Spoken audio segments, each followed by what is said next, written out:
మావోయిస్టుల పరిస్థితి ఎట్లా ఉంటుంది? నిజంగా దండకారణ్యంలో వాళ్ళు ఎదుర్కొంటున్న సమస్య ఇప్పుడు ఒకవైపేమో పూర్తిగా ముప్పేట దాడి జరుగుతున్న పరిస్థితి కనపడుతుంది.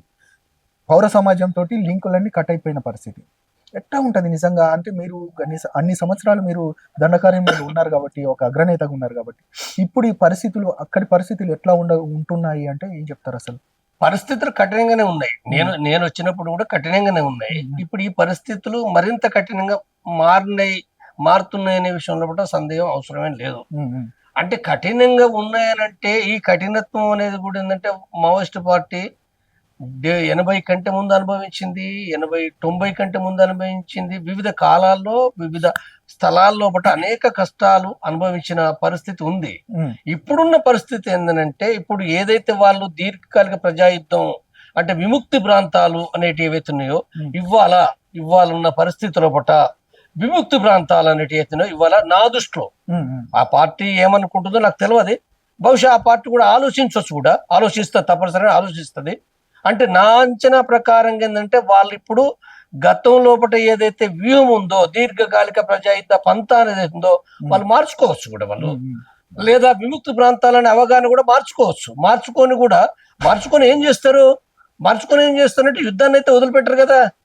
యుద్ధం అయితే ఎట్టి పరిస్థితుల్లో వదిలిపెట్టరు వాళ్ళు ఏం లొంగిపోరు వాళ్ళు. కాబట్టి ఇలాంటి పరిస్థితుల్లో ఏంటంటే వాళ్ళు ఈ యుద్ధాన్ని సాయుధ యుద్ధంగా అంటే దేశవ్యాప్తంగా విస్తరించడానికి పూనుకుంటారు.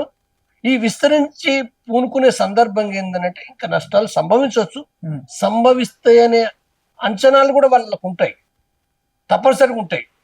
ఈ అంచనాలు ఉన్నప్పటికీ కూడా ఏంటంటే వాళ్ళకు ఉన్న మార్గం ఇంకా వేరే ఏమీ లేదు. కాబట్టి దేశవ్యాప్తంగా అనేక ప్రాంతాల్లో కూడా వాళ్ళు విస్తరిస్తూ నూతన పద్ధతిలో నూతన విధానాల ప్రకారంగా ప్రజల్ని ఆర్గనైజ్ చేయడానికి వాళ్ళ ప్రయత్నం తప్పనిసరిగా చేస్తారు వాళ్ళు. ఈ క్రమంలో ఏంటంటే అంటే వాళ్ళు అనుకున్నట్టుగా గతంలో అనుకున్నట్టుగా విముక్తి ప్రాంతాలు ఉండేవి, కానీ అంటే యుద్ధాన్ని పొడిగించడం ద్వారా ప్రజలను వేరు పద్ధతిలో చైతన్యవంతం చేయడానికి వాళ్ళు పూనుకుంటారు. కాబట్టి అంత ఈజీగా అంటే ఈ 2 years లోపల నిర్మూలిస్తున్నది అది పూర్తిగా శుద్ధ తప్పది, అది అసలు అసంభవం, అది జరగని మాట. అది అంటే చాలా కాలం తీసుకుంటది. అంటే ఈ సమస్యకు పోలీస్ స్టాప్ ఎక్కడ సార్? ఇటు ఒకవైపు రాజ్యము తన పని అంటే మీరు ఖచ్చితంగా దేశద్రోహులుగా ఉన్నారు నిజంగా, అంటే ప్రజా సమస్యల పైన పోరాడే ప్రజలలోకి వచ్చి పోరాడండి తప్ప అడవులలో ఉండే ఆయుధాలు పట్టుకోవడం ఏంటి, మాకు మీరు విఘాతం కలిగిస్తున్నారు అనేది కూడా ప్రభుత్వం చెప్తా ఉంది. ప్రభుత్వానికి ఇటు మావోయిస్టులకు మధ్యలో ఈ పెద్ద ఘర్షణ వాతావరణం కొనసాగుతున్న నేపథ్యంలో ఈ ప్రాబ్లానికి పోలీస్ స్టాప్ ఎక్కడ ఉంటుంది? మావోయిజము ఇటు ప్రభుత్వానికి మధ్యలో ఏంటి అసలు? చర్చల ద్వారానా ఈ సమస్యకి పరిష్కారం ఏంటి? అసలు పరిష్కారం ఎక్కడ దొరుకుతుందంటే చర్చలు జరపాలనే విషయం అనేక మంది మేధావులు ప్రజాస్వామికవాదులు కంటిన్యూగా మాట్లాడారు. మావోయిస్టు పార్టీ కూడా వాళ్ళు ఒక సందర్భంలో కూడా వాళ్ళు ప్రకటనలు కూడా చేశారు, మేము చర్చలు సిద్ధమైన విషయాన్ని కూడా మాట్లాడారు వాళ్ళు. మరి ఇప్పుడు చర్చలు ఎవరు చేయాలి, ఎవరు ప్రకటించాలి? ఇప్పుడు ప్రభుత్వం ఏమంటుందని అంటే మేము శాంతికి మేము సిద్ధమే అని చెప్పారు. మరి శాంతి సిద్ధం అంటే మరి చర్చలు ప్రకటించాలి కదా. చర్చలు ప్రకటించకుండా నువ్వు లొంగిపోమని చెప్తూ మళ్ళీ తిరిగి సాధారణ ప్రజలను చంపుతావు, లేకపోతే మావోయిస్టు దళాలపైన వాళ్ళపైన నువ్వు దాడి చేసి చంపుతావు, లేదా 1 year లోపల నిర్మూలించేస్తున్న ప్రకటన చేస్తావు. ఎట్లా జరుగుతుంది ఇది? అది జరగదు కదా. అంటే ప్రభుత్వం కదా చొరవ తీసుకోవాల్సింది, ప్రభుత్వం చొరవ తీసుకోవాలి. ప్రభుత్వం చర్చలకు రమ్మని చెప్పి పిలవడం ద్వారా మావోయిస్టు పార్టీ డిసైడ్ చేసుకుంటుంది. అది మావోయిస్టు పార్టీ వచ్చి అది చర్చించి అది ఏం నిర్ణయించుకుంటుందో దానికి వదిలిపెట్టాలి కదా. నువ్వు దానికి ఏం వదిలిపెట్టకుండానే చంపుతా లొంగిపోనంటే సాధ్యం కాదు కదా. ఎవరు లొంగిపోరు కదా. వ్యక్తులు లొంగిపోవడం వేరు, వ్యక్తులు వేరు కారణాలు అయితే లొంగిపోతారు. సరే, ఇప్పుడు నిన్న మొన్న కూడా ఇప్పుడు ఎవరో లొంగిపోయినని ప్రకటన వచ్చినాయి. లొంగిపోవచ్చు, వ్యక్తులు లొంగిపోవచ్చు, కానీ పార్టీ లొంగిపోదు కదా. పార్టీ అంటే కొద్దిమంది లొంగిపోయినా కొంతమంది చనిపోయినా మళ్ళీ పార్టీని విస్తరించడానికి వాళ్ళకి అవకాశాలు ఉన్నాయి కదా, సమాజంలో ఉన్నాయి కదా.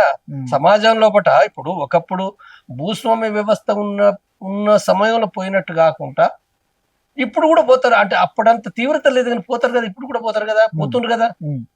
ఎంత నిర్బంధం ఉన్నప్పటికీ వేరు ప్రాంతాల నుంచి పార్టీలోపటికి రిక్రూట్ అవుతారు. అంటే పార్టీ అనేది నువ్వు వెంటనే నిర్మూలించబడడం సాధ్యం కాదు అది.